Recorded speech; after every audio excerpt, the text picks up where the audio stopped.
Finally, HAAS competed in the WWE between 2000 and 2005, and then was released, before rejoining WWE a year later in 2006 until his departure in 2010. HAAS announced his retirement from professional wrestling, which coincided with him leaving the Ring of Honor in 2013, although he continued to compete in various promotions in Texas, Oklahoma, and Canada. But as well as his occasional wrestling matches, HAAS decided to become an entrepreneur. He and his wife opened Custom Muscle Nutrition and Smoothie Shop, a nutritional store in Frisco, Texas. His shop contains a smoothie bar, free Wi-Fi, and high-definition plasma televisions. The reasoning behind this is for it to be a place for people to come in and chat about nutrition, learn what you should and should not be taking, and how to make your body more fit and improve your overall health.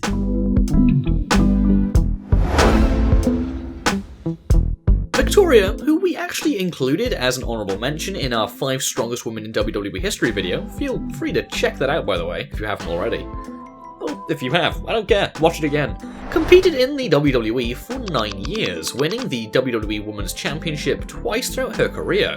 As well as her wrestling career, she's had a fair few businesses in her past. Her first business was a restaurant she owned in Louisville, Kentucky, named Fat Tony's Pizzeria, which she actually went on to sell in 2007. Her second business was a custom car shop she opened with her husband in 2008 called Black Widow Customs. However, the shop was suspiciously destroyed in a fire, according to the authorities. The business she runs now is a wrestling-themed restaurant in Chicago, Illinois, named The Squared Circle. Although she made the decision that she would be moving back to California in 2015, thus leaving behind her restaurant, she still continues to make visits to the restaurant, which is now run by her husband and a friend.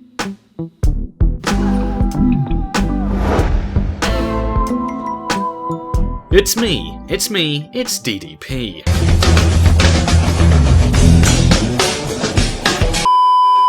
Although Diamond Dallas Page was probably more notable during WCW, he did compete in the WWE between 2001 and 2002, as well as making brief appearances after 2011. DDP developed a yoga fitness program after discovering the health benefits of yoga through his former wife Kimberly. The business, which is called DDP Yoga, became a global phenomenon, as he not only changed lives, he has saved lives through his teaching. The mainstream media, more like the lamestream media, am I right kids? Yeah! Picked up a story in particular of a war veteran named Arthur Borman, who was told he would never be able to walk again. However, through DDP Yoga, Borman was not only able to walk on his own, but also lost 140 pounds in 10 months.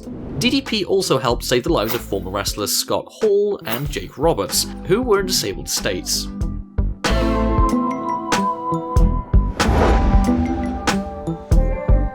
For those of you who don't remember Chuck Palumbo, he was in the tag team Billy and Chuck with Billy Gunn. He formed the WWE faction, the Full-Blooded Italians, and who could forget his big, bad-ass biker gimmick. After retiring from professional wrestling in 2014, Chuck Palumbo has done very well for himself. In fact, he runs his own business called CP Customs, where he builds his own motorcycles as well as repairing and customizing cars and motorcycles. What started off as a hobby for him turned into a business, and he has even created several bikes for former WWE superstars such as Batista, Rey Mysterio, and Chavo Guerrero.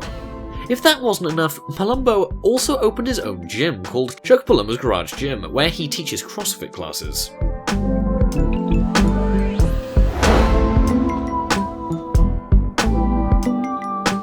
Hall of Famer Trish Stratus is probably best known in the WWE for her sexually themed storylines such as managing the team, TNA, and who could forget the affair she had with the boss Mr. McMahon. I'm sure Linda won't forget that. After retiring in 2006, she found her new passion, which was yoga. With that passion, Stratus opened her very own yoga studio called Stratosphere in Toronto, Canada. The studio received numerous amounts of praise after its launch, and Stratosphere took home the award for Canada's largest eco-friendly yoga studio in 2009. Weirdly specific category, but an award's an award. As well as this award, Stratosphere took home another award for being the best new business in Canada, and the following year, she won the award for Businesswoman of the Year.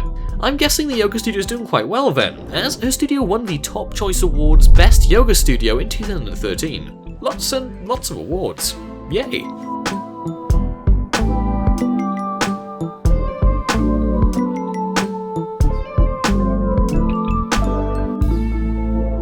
Thank you so much for watching. If you did enjoy the video, then please be sure to hit that like button and maybe even share the video too. Also, let us know your thoughts in the comment section below, as well as what you'd like to see next. And why not subscribe to the channel if you haven't already? Lastly, to those of you who are in the notification squad, we salute you.